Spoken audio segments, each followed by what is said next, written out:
The natural physics of water are that once contained and undisturbed, the surface will always remain horizontal. This fundamental physical property of water is why it has been used as a leveling tool by builders and engineers for millennia. Whether in a bucket, bathtub, pond, lake, or an ocean, the surface of water at rest always remains flat and doesn't have the ability to show convexity or any shape whatsoever upon its surface. This fact is easily demonstrable and empirically verifiable, but completely at odds with what we are told about the globe. For Earth to be globular and over 70% covered in water, the oceans must be somehow curving around and sticking to all sides of a rapidly spinning ball suspended in space. It is simply impossible to make water behave this way. As anyone can experiment for themselves, bodies of water will not stick to the underside of a ball and cannot show convexity or any other shape upon their surface.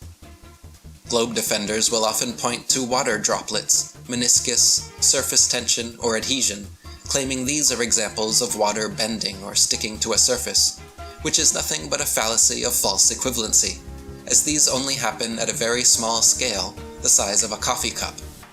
The claim is entire oceans wrapping around and sticking to the underside of a spinning ball, not a water droplet or the meniscus in a glass filled to the brim. NASA has also recently taken to faking CGI water balls using augmented virtual reality technology in an attempt to convince the public that water can behave this way. This kind of demonstration, done in a reference frame inaccessible to 99.99% of the population, however, is unrepeatable by the world's scientists and skeptics, and is therefore not scientific or permissible as proof of anything. First, they claim only massive objects the size of Earth have this attractive property. Then, as evidence, they show a phenomenon allegedly outside of our earthly reference frame. In other words, they are claiming bodies of water can bend around, stick to a ball, and show curvature upon their surface, but only at a scale too big for the public to recreate. How do I recommend reasoning with a conspiracy theorist? I'm right now, the last couple months, I've been messing around with this idea of cognitive dissonance. This is to say, you have a worldview.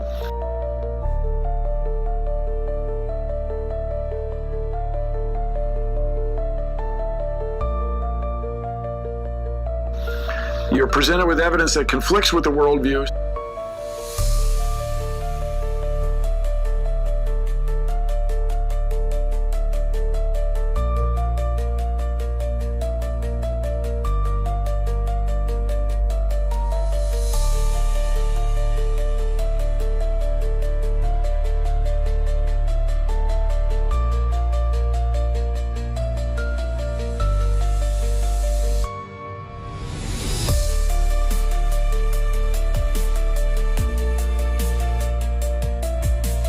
So you either have to change your worldview, which is hard, because you've lived your whole life with it.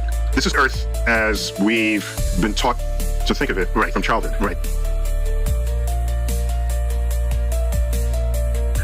Or you just dismiss the evidence. The Earth isn't flat. Is the Earth flat or round?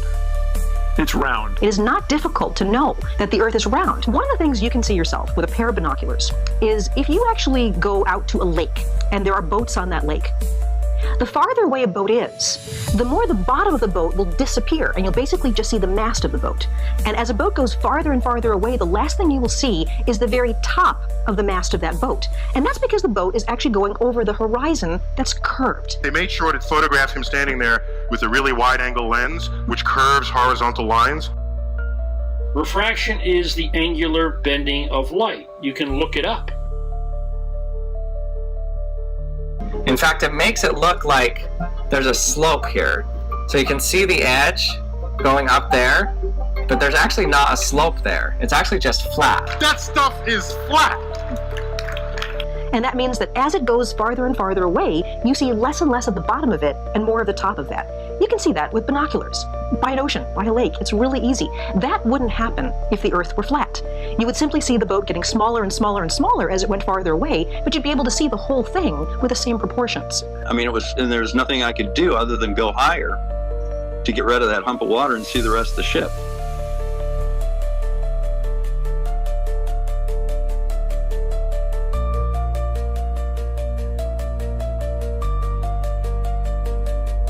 So you dismiss the evidence so that you don't have this discomfort, this conflict in your mind, this dissonance.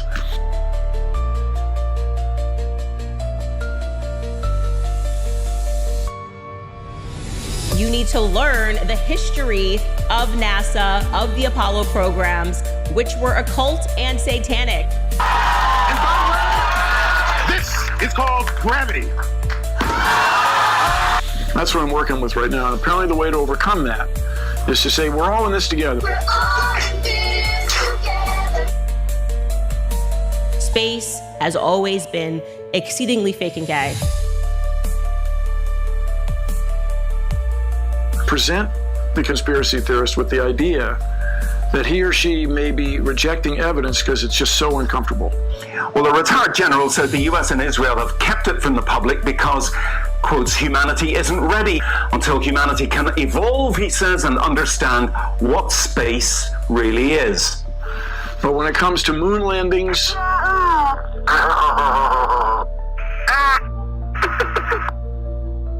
like to run up here.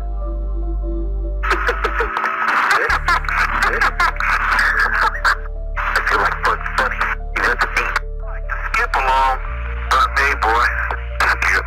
Or whatever you call it. Can't get my left leg in front of me. just ask the person how you would generate all that paperwork. The warehouse is full of documentation that NASA created to make landings on the moon would overwhelm anybody trying to do it on the side. It'd just be very difficult to print all that. A few weeks ago, I did a calculation that showed that there's something I've been wrong about for decades. So I spent my whole life saying Santa on the North Pole would be the only person who would know his true weight. Right. Because on the equator, you're weighing less than your true weight. Right. True gravitational weight. Okay. There are two things messing with your weight at the equator. Because the Earth is bulged, you are farther away from the center of the Earth, and it's spinning. That's wrong. Here's the deal.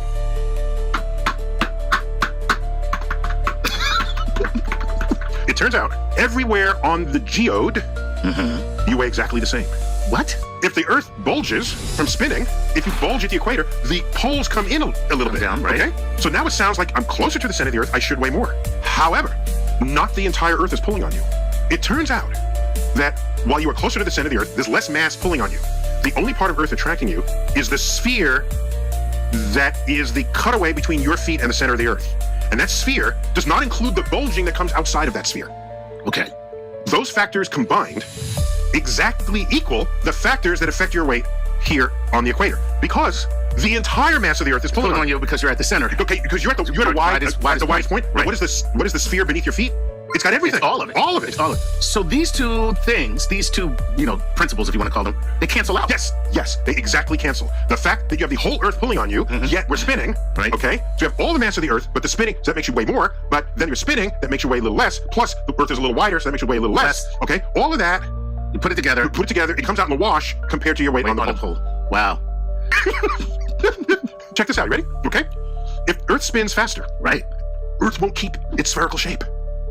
It will become a pancake? Yes! That's the fun part. Oh my gosh. Okay, so we think of Earth as solid, but it really isn't. Right. Okay? There's plasticity in the mantle. Right. There's rocks that'll just start floating. Okay? So the Earth will start flattening.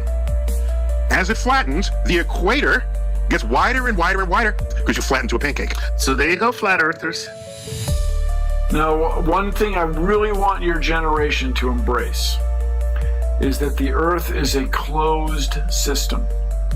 We cannot leave the Earth. I thought flat earthers were maybe faking their tests, so I bought this camera so I could see it for myself. Flat earthers aren't faking anything.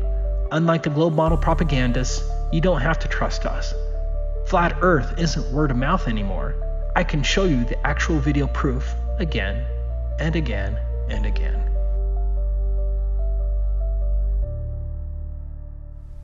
If Earth is really a globe with a radius of 3,959 miles, as we've been taught, then there must exist an easily calculable spherical curvature upon the surface. When the math is completed, we see that there is an exponential, measurable, and what should certainly be observable amount of curvature present on a globe of given proportions. After just 1 mile, there should already be 8 inches. After 2 miles, 32 inches, and after 3 miles, there should be 72 inches, or 6 entire feet of physical curvature between point A and point B. Let's see if this supposed curvature is anywhere to be found. Taking my trusty Nikon P900 Ultra Zoom camera, we traveled to Highland Lake to perform our own experiment. From one end of the lake to the branching midpoint is almost exactly 3 miles, giving a perfect camera position and target observation area. I also tried a couple other camera positions along the beach with 2 other target observation areas in an attempt to see farther than 3 miles. Unfortunately, due to the angles of the lake and trees, 3 miles was the maximum I was able to see. But on larger lakes or plains, this experiment can be and has been repeated and verified by laser measurements and found to be perfectly level over many more miles. The natural physics of standing water, like that found in a lake, is to remain perfectly level across its entire expanse. If any disturbance is made, the surface will sway up and down temporarily, ultimately returning to a completely flat, level expanse, because still water cannot physically stack upon itself. This is why water is a universal leveling tool that has been used in engineering and construction for millennia. Bodies of still water lack the physical capacity to curve, show convexity, or any other shape upon their surface. But the globe defies this empirically demonstrable fact by claiming all of Earth's lakes, rivers, ponds, and oceans are impossibly bending around stuck to a sphere. Does it appear that the water at one end of the lake is 6 feet lower than the water at my feet? We shouldn't even be able to see the opposite shoreline, docks, boats, chairs, and grass, if that was the case. Watch as I zoom back out from this house and it eventually disappears into the horizon. If this house was a boat retreating from shore, most globe believers would claim it was disappearing over the curvature of the Earth by now. Even giving the benefit of the doubt to biased globe defenders whose online curvature calculators claim that at a camera height of 3 feet and target location of 3 miles, there's only 6 inches rather than 6 feet of visible curvature. Is that what we see? Is the lake water somehow defying the laws of physics and curving down 6 inches from one end to the other? The reality is that on much larger lakes, with even longer zooms, the entire surface expanse and opposing shoreline are completely visible without any curvature present whatsoever. Try it for yourself. Take a camera with a decent zoom function to a lake, some open plains, or atop a mountain. Check your location and target observation, then measure them out in Google Maps. Input your camera height and target distance into an Earth curvature calculator, and find the target hidden height, meaning the amount of curved Earth that should be obstructing the view to what you're looking at. If you're able to see objects and locations that are below the target hidden height, then you are demonstrating observable proof that Earth cannot be a globe of given proportions. The reality is that from mountaintops, on plains, and high-altitude balloons, hundreds of miles of flat horizon can be seen all around, where there should already be thousands of feet of spherical curvature present. If you do the math pertaining to these locations and observations, and are honest with yourself, you will find that Earth simply cannot be a globe. Hey man, you ever looking to flatter?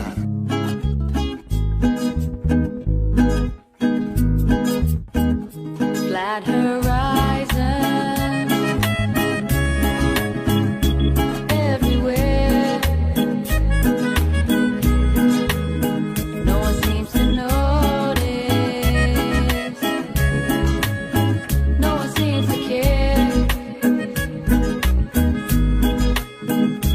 Feel no movement.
This world is not what you think it is.